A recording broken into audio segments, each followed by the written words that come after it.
Hey, Dan here. I haven't talked to you in quite a little bit. It's been a crazy week. My dog Nar passed away.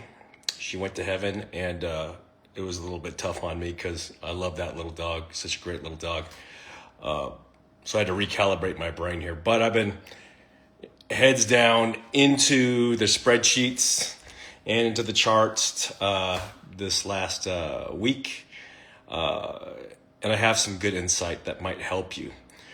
You've seen crypto go sideways, very, very sideways.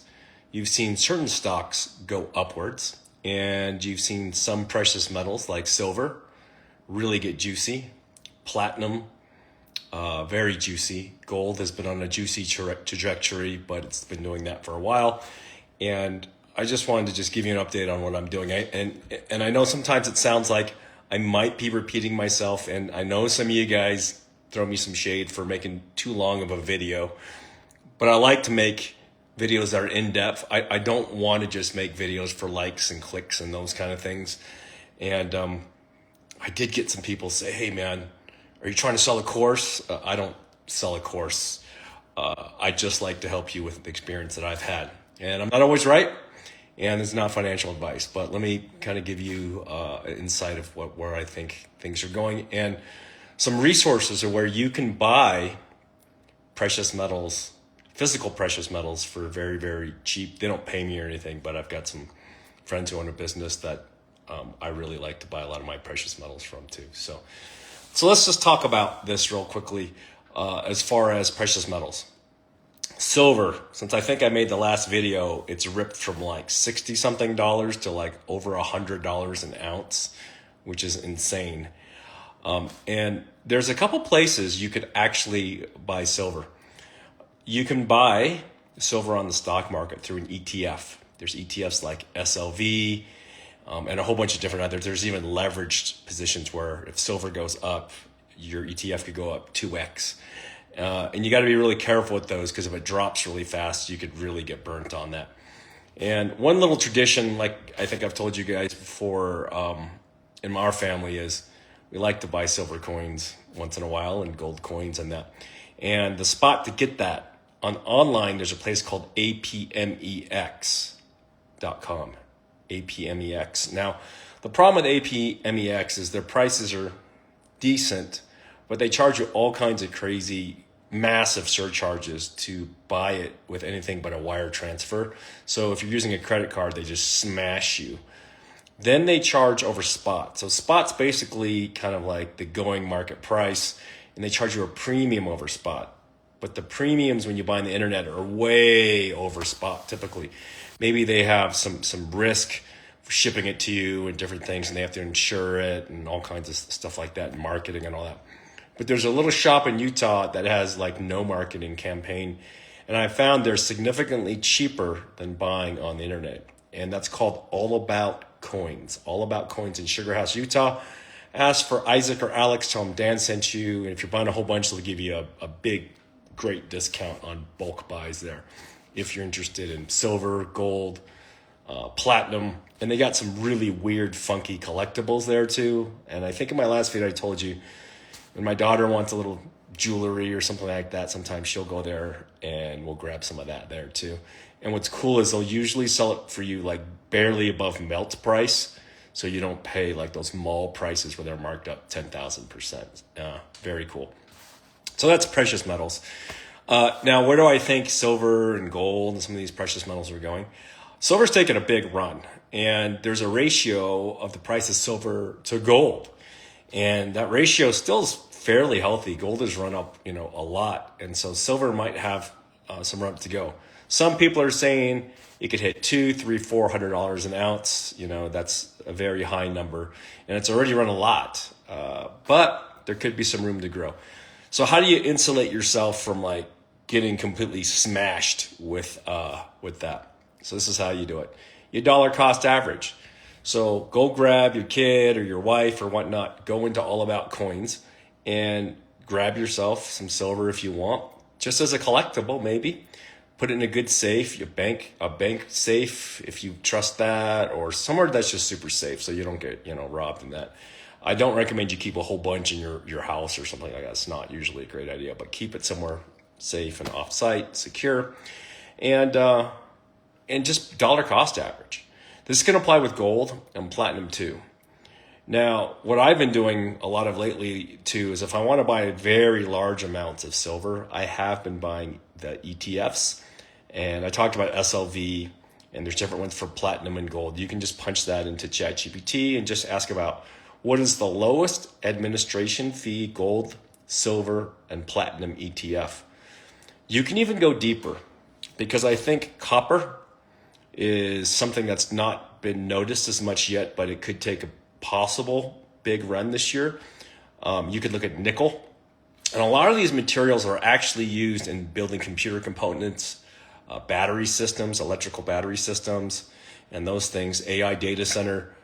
Those components are very, very much in demand, and those metals and rare earth metals, you can get some great exposure for those. And some of those, if you've watched, the stocks have already started to run up, like for uranium, for lithium. I've been talking about lithium for a long time, for years and years. Nickel, copper. There's a lot of different of those rare earths. Again, use your brain a little bit and use ChatGPT. ChatGPT is not the be all, but you can ask it, hey, what are some of the most in demand rare earth metals and how do I get exposure to them on the US stock market? And it can give you a summary. Now, again, don't take it for what it is, do some research, but I go to fidelity.com and you can buy it there. The reason why sometimes the asset that's bought on your app in Fidelity, in ETF, is sometimes better though, because it's easier to sell and keep track of, and you don't have to have physical. But I think some physical is always, a good idea as well, especially if you're going to buy jewelry. All about coins like gold, silver jewelry, incredible deals. And a lot of times it's funny is they'll give you the stones for free. So literally my daughter wanted to buy this really great necklace and it was gold and it had some jade with it and things like that. So basically they just sold me it for silver weight, and the precious metals, the jade, sapphires and stuff, they just threw in for free because they didn't give the person on trade-in any of that value for what that sapphire would have been worth or what that rare jade would be worth. So sometimes you get a bonus. So not bad. And I told you my story. I bought a necklace for my wife for $700 a few months ago. And yeah, metals have gone up. The clasp broke. I took it in for repair and they gave me like $950 or something worth of silver coins in exchange. Because they're like, hey, we don't fix it, but hey, we'll give you credit, pick out some good stuff. So I like that. Be careful not to buy super rare collectible silver that's marked up way over the melt price though, unless you really know what you're doing, because a lot of times you're just paying for, it's a collectible, but you don't know if it's really worth what it is. And you can do a lot of research on that, but unless you really like it, it's kind of agony. Okay. All right, let's get into stocks now a little bit. I know we talked about that a little bit though, but I think there's going to be a nice run on copper possibly this year personally. And so I've been buying some copper ETFs, some different miners as well. There's some gold actual miners as well. And a lot of times the gold miners catch up a little bit more in the future than when the actual gold asset itself is. There's some really stupid ones that I really don't recommend you buy unless you're completely dumb. I'm not going to give financial advice, but you can look at the symbol NUGT and JNUG. I got a whole bunch of those. And I've had them for a long time, and they've run pretty hard, so kind of interesting. Those are like 3x amplified on the miner portfolio, so you get a portfolio of miners that are way, way amplified, so super speculative and dangerous. Crazy. Now, one thing that's interesting that's gone up a lot, and it's really affected us in our field, in the computer field, at PC Laptops and Zydex, is memory components. So like SanDisk is ripped. Micron has just like been ripping. Western Digital, Seagate, you can look up all those stock symbols. They're just ripping. And is it a good idea to maybe think about buying some of those? Maybe some, but again, they've already ripped so hard. And the thing is this though, if AI demand for memory and storage continues to go up, those are ingredients of the cake for the AI data center again. They're going to need that. And they can't manufacture them those components as quick as possible.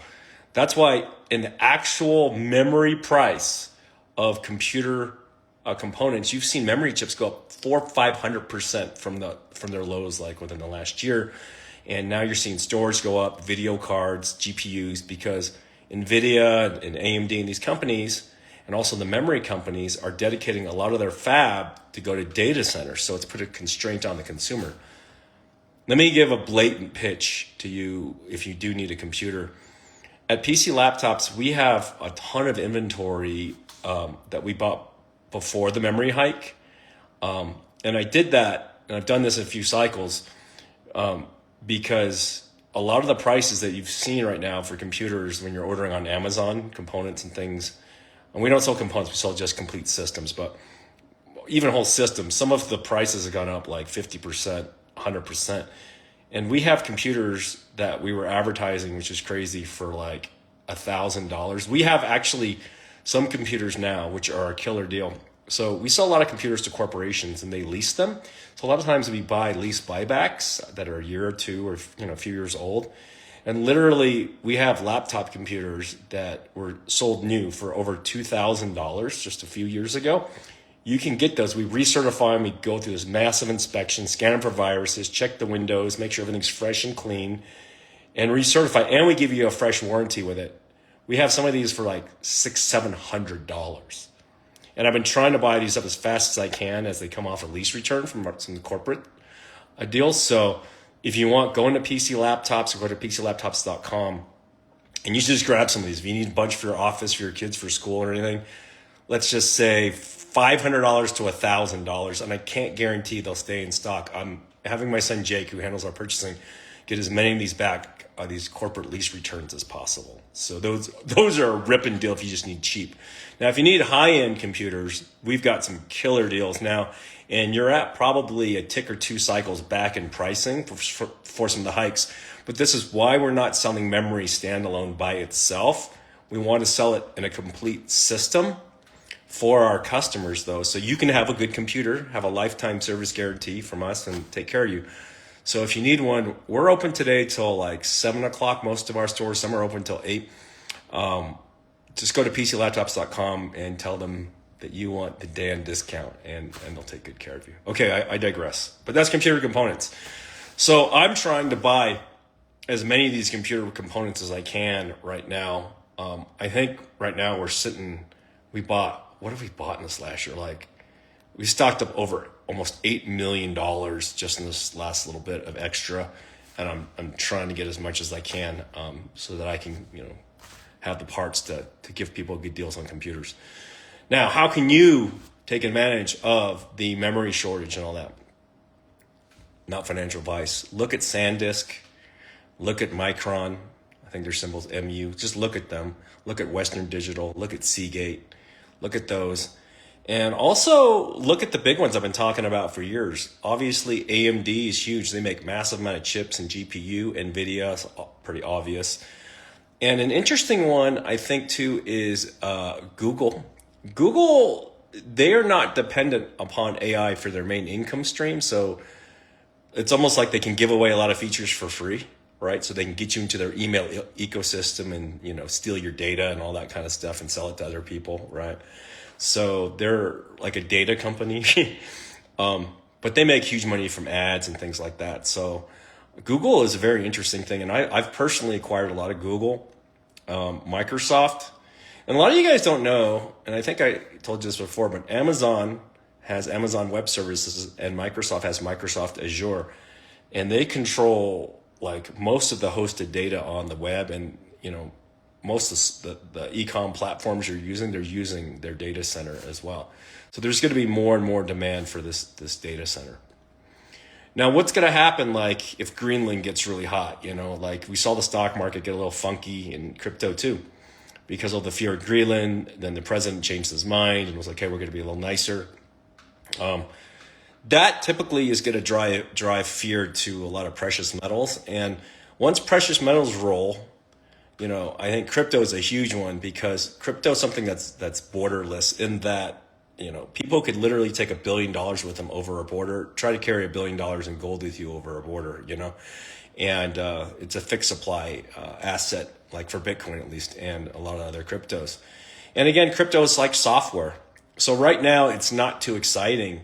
And so like the dumb people are like dumping all their crypto they bought up here, but they're selling down here. Whereas I've bought it up here and I've bought it down here and way down here and way up here. But I continue to dollar cost average, meaning I set a fixed amount every month to buy, because when it rips, it rips. Just like gold. Like Google how far back silver sat sideways for like a decade or two or something. And it was just sitting like at 20 something bucks, and gold was around 1,500 bucks like forever. And then gold rips to like over almost 5,000 now. And then, silver over 100. And now it's like, 300-400%, like so quickly. So you just don't know. So I want you to look at all investments as planting seeds. And imagine you're planting a garden and you're planting pumpkins and zucchini and squash and all that and strawberries. If you were to sit there and just watch them grow, like you would go insane. And that's how some of you are acting like with your investments. It's like, oh, it's not growing today, so I'm just going to like kill the sprout. So it's like if you're planting an apple tree, like you got to let the thing grow, mature, and then suddenly it starts popping off apples, and then you got all these apples, and suddenly you're lucky. Well, no, you're not lucky. You planted the seed. You didn't put too much money into it. You put enough that you could deal with winter and weird seasons and droughts and all that. And then one day, boom, you're popping off apples and you're doing pretty good. Okay.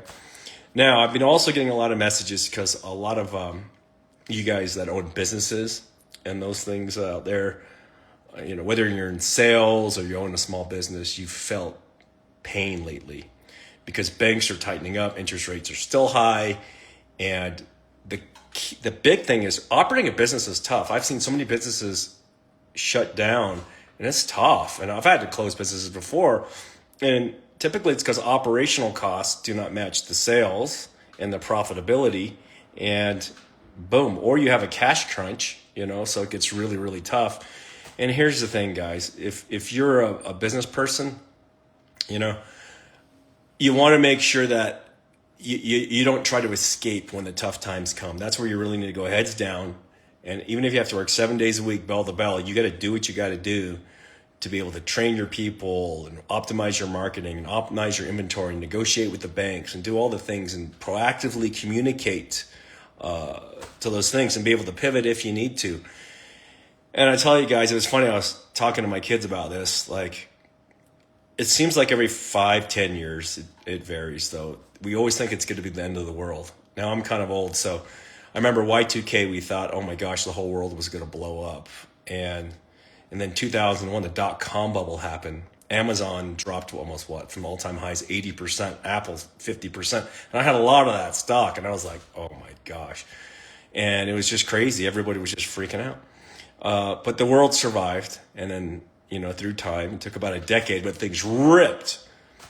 Then some of you guys that are a little bit younger than me, remember the 2008-9 real estate crisis? So many people just got wiped because of that. And some people gave up. Some people jumped off bridges. Don't jump off a bridge, please.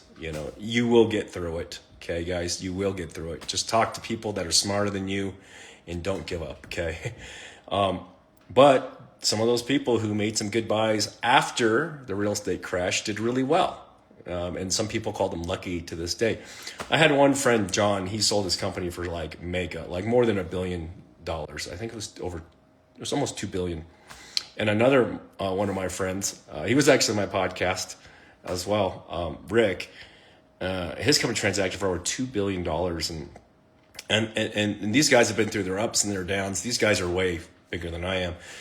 And they made some of their best real estate buys after that big real estate crash. And, everyone calls them lucky today. Now, what's crazy is we had just had COVID, like fast forward COVID, and we had other bumps between. And I really thought that we could have a massive world collapse, economic collapse. And you probably thought that too. And so I was nervous as well. I even I was strapping, trying to get all the cash together, even selling some of my gold at the time for like $1,400-1,500 an ounce. And then I realized that everything was going to be fine. and then I bought a whole bunch of it back as well. Luckily I did. And then it just sat sideways for like 3-4 years as far as precious metals, and now it's ripping. So some people are like, you're lucky, Dan. Not lucky, just endurance, like pain tolerance. And so the one thing I would give you as advice, the one advice I would give you is the more you can be resilient to pain, and if you can think calmly, and if you could focus maybe 10% of your energy on the problem, ruminating about it. And I'm hypocritical. Sometimes I spend a lot more energy ruminating on those problems in life. But if you focus 90% on the solution and you execute, the execution of action helps alleviate anxiety. It does help alleviate anxiety. And as long as you don't get paralysis and you're just sitting there just being depressed about it, that's really the solution, is to take action. Another thing that helps me though as well is, and again, I'm working on this. It's something that I deal with every day, is you get worried about all the things that you got to fix, right? And one of the things you got to do is just take a moment to disconnect in the morning and in the evening. And one thing I like to tell myself in the morning is something wonderful is going to happen today. And before I go to sleep, I say, hey, something wonderful is going to happen tomorrow. And I review all the things I do appreciate in life, and appreciate in the business, and appreciate, your health, your family, your children, your coworkers, all those things that you're grateful for, because it's a mindset, because it's easy to get sucked into a negativity vortex, and momentum begets momentum. So if you start like always focusing on negative and you get in that dark place and you stay there too long, you're just going to get sucked down in that. And it's going to be really hard to see the opportunities and the pivots as they need to happen. I hope that helps you, because, being through decades of business, it just doesn't seem to get easier. I thought okay, when I make $1 million, it'll get easier. When I make $10 million, it'll get easier. But what's crazy though, whatever you make is not money-wise, is not going to make you happier. It's those relationships. It's the family. It's your dog. That's why I was super sad. I've been a little bit, I'm sorry guys, I've been ghosting you this last few days because my dog, my buddy Nard, died, and it hit me hard, So I'm just recalibrating that though. But I am happy. I have my other 2 pugs, Clam and Dip. They're awesome. And I was so grateful to be able to play with them. And my birds, love them. They're awesome. And got to spend time with my kids and family, and it's been crazy. So guys, know you're not alone with all this pressure. A lot of you guys and girls are living paycheck to paycheck.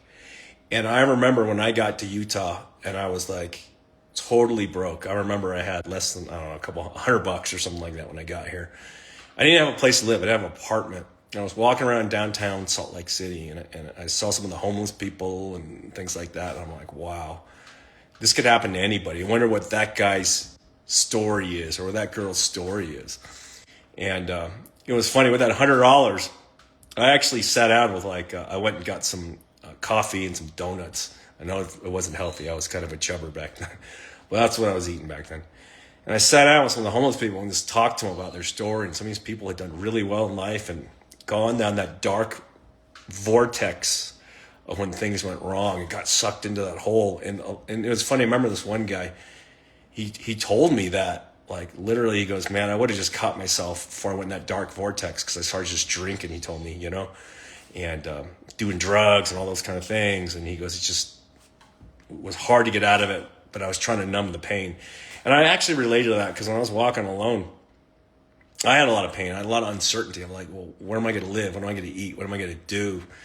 And it was a tough one. It was crazy.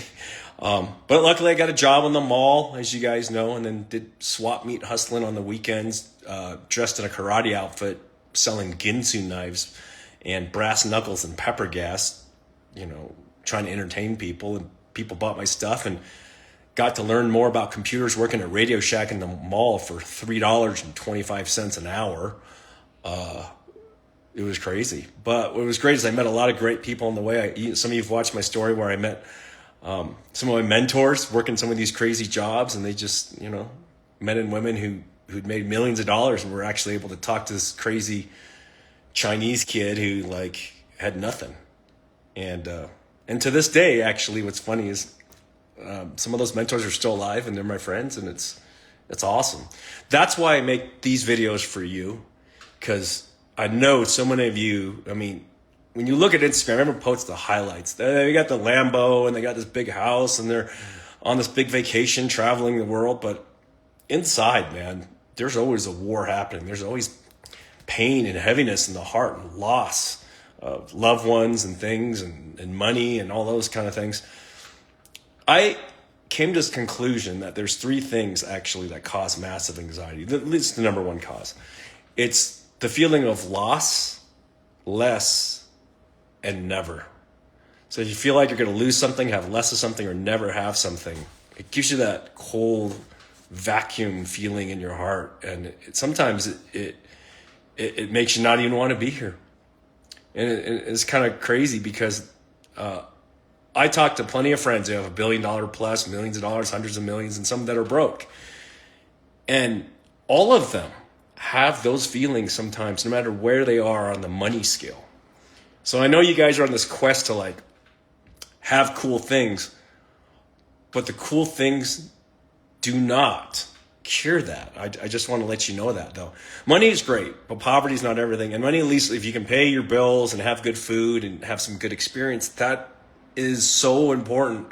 But at a certain threshold, if you have enough to like live decently and eat good and feed your dog and, you know, take care of your kids and stuff, making much more money is not going to create a lot of happiness. And I think, at least for me, a lot of the happiness comes on giving. And a lot of people ask, Dan, why don't you retire and those kind of things at your age or whatever, you know? And really, because I look at the men and women's into the eyes of our employees at PC Laptops and those companies. I look into their eyes and I see they have hopes and dreams, and I see they have fear, and they have, you know, lost less than never. And for me, the great joy is being that guy that maybe gives them some ideas so that they can get their life in the right direction. And if I can help them flip a switch to get out of that depressive state into a state of action, that makes me feel good. That's why I run PC Laptops and Zydex and Ugly Unicorn hedge fund, crypto hedge fund, is to give people some of that dream that they can climb out of this bucket of like sorrow, because life is hard, you know. And it's so weird. I'm scrolling through Instagram all the time, and I see like a lot of people that I know, and they're posting their highlight reels and stuff like that. And I watch those videos. I'm like, wow, they're traveling this, they're driving this car. And I know them personally, and I know they have pain, massive pain inside, and demons they're fighting with every day. And it's crazy, whether it's addictions, bad habits, depression, fear, you know, all these things. So things are not as they appear. I want you guys to understand this. The pain is real, and the good times are real. But you have to cut through the noise. And you only really got to do you, because at the end of the day, you know, I would always hope that someone would come and save me. I remember when I was walking downtown in Salt Lake when I got here, and I had $100, and I thought someone was going to save me. No one was going to save me, but plenty of really good people were able to give me some advice, but it was up to me to execute on that advice to try to make a better reality for myself. And I was always dreaming, maybe I'll meet a good person, wife one day, and maybe have some kids and be able to like actually be somebody and be noticed a little bit, instead of just some dude walking around broke downtown eating donuts and looking for an apartment, you know? So weird, guys. And I know this video's gone long. Some of you will give me shade. I always get these like weird messages. Dan, your videos are too damn long. But I don't really care about that, because I'm not really into the like just likes and clicks. And I don't sell a course. Some people ask, Dan, how much is your advice? Is it $100,000 a video or whatever? Or I mean, like for a year course of videos? It's free, and I give it free in hopes that this will touch your heart and you'll take some action. That's it. So let me sum it up a little bit here for you. First things first, on the investing standpoint, don't put all your eggs in one basket. Don't ever deploy more money than you're willing to lose. Do not watch the plants grow. Let your apple tree grow. I mean, you can check in on it and water it and those things, but don't freak out if it's not popping off apples like instantly. Don't reactionary buy. Some of the best investments I've made have been when it's very boring or there's a lot of hate on it, you know. If you watch my videos way back, there was massive hate for Amazon and Nvidia and Tesla and Microsoft and Google and some of these big companies, and also some of those other companies that were into storage and memory and computer and tech. I'm like, man, that crap is down like 80%. And that's where I'm like, look, I'm not going to go crazy, but I'm just going to put a little bit of money in every month, because I think they can't sit that way forever, because they do make a good product that has a compelling future. I don't know why they're so low. That's where you want to, make that bold move. Okay. Instead, though, your brain, though, is going to just go into survive mode and say, sell everything, go to cash and hold it. But as we know, cash is melting. Inflation is going up. Oh, and to give you the reason why gold and silver and a lot of assets are going up is the government is printing money now. They're not quantitative tightening, they're quantitative easing now, meaning they're printing billions of dollars and injecting it into the markets right now. Other countries are printing, and that's going to cause hard assets to go up. So those of you that have a little bit of extra money to invest, it doesn't have to be a huge amount, but if you can do so monthly, spread it out well, through time, you're going to be happy, and you're going to see those apples, popping off, So it's kind of crazy. All right, guys, that's it. All I ask is you do is one thing. Share this video so maybe we can help some other people out there, not just with money, but with how they feel inside and where they're going with their emotions and what they can do to be a better person. So take a minute, share this video. I love you guys. Have an awesome weekend.